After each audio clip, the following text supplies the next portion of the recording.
everyone, and welcome along to today's video.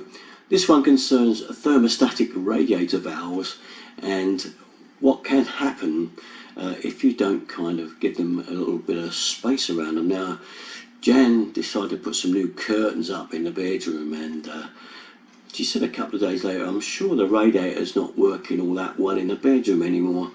And I have to be honest, I never really looked or checked, but we had short hanging curtains that hung above the radiator before, and now we've got long ones that go right to the floor. But she said, well, I think it's the curtains are pulled back, so you know the rad's exposed, but it's not getting so hot. I said, okay. And she said also the hall one doesn't seem quite as good as well. Well, I'm going to show you the reasons for why that is so. Let's have a look. Here then is my bedroom radiator, and as you can see it's clear. The lock shield valve is this end here. As we come down to the thermostatic end, what do we have? Oh yes, these nice long curtains that I did forget about, I must admit. It took me a couple of days to realise. Hang on a minute. And of course the thermostatic radiator valve is there behind this curtain. So bearing in mind the thermostatic valve does need a bit of air around it to kind of sense the temperature, and you'd be getting a completely false reading with that in front of it. So therefore it needed turning up more, or the curtains taken back up, or whatever, to expose the radiator valve. Our other radiator here in the hall, and there's our lock shield end there, so I've got a turn valve on it, and the old humidifier's running away there. Now obviously there's our problem on this one, a nice big cupboard stuck right in front of the radiator. Alright, and the thermostatic valve is somewhere down there behind all that clobber.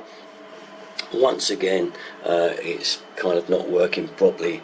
It has to be turned full on virtually, especially because this hallway has got the thermostat in it for the heating, so it needs a bit more heat to come off of this radiator to get the correct temperature for the house, as it were.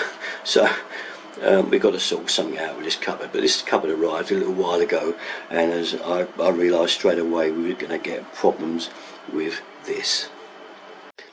Our third radiator is this one behind the settee. Now Mo's having a nice sleep and keeping an eye on everything. Ideally rads should be kept nice and clear. In the real world, probably not. Okay there, Mo. There we have it then.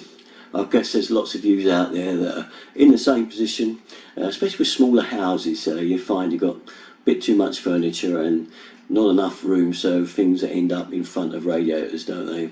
Which I guess why a lot of people go for underfloor heating, to get those walls back and push things there, and it won't affect the heating.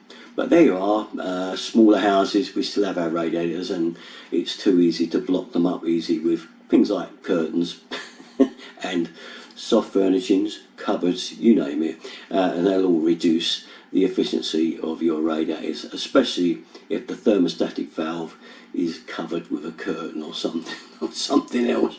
I've even been to a house years ago, I remember, and this lady literally kept a kind of linen basket right over the thermostatic radiator valve with clothes hanging out on the valve itself, and was complaining that it never worked properly.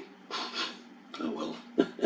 We live and learn, don't we? But there we are, and that's it, just a little one, so make you aware, you know, these things, we want to get as much as we can heat and efficiency out of our radiators, especially as it's costing us a fortune to run them now. Okay, that's it then, all my stuff, you know where to go, Derek 33, thanks for watching guys, bye bye.